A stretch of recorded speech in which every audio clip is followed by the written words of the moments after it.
Det blev alldeles för mycket sprit ikväll. Det är den enda ursäkt jag kan komma på. Ingen av oss var särskilt homosexuell. Men nu ligger vi här nakna båda två. Jag vågar knappast andas, för hon sover på min arm. Den nya dagen randas, hon är söt och mjuk och varm.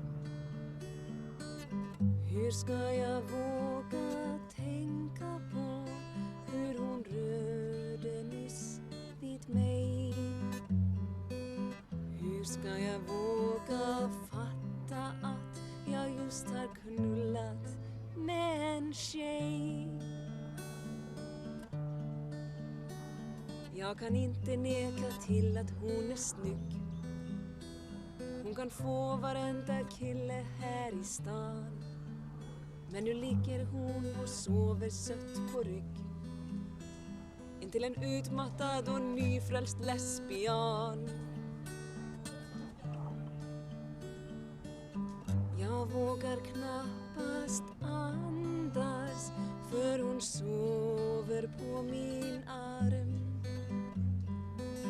Den nya dagen randas, hon är söt och mjuk och varm.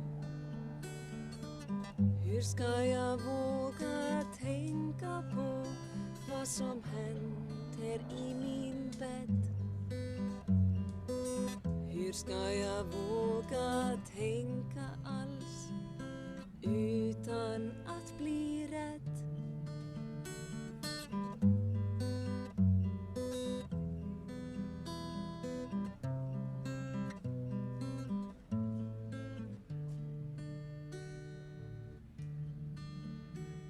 Två BH:ar, två par trosor på mitt golv.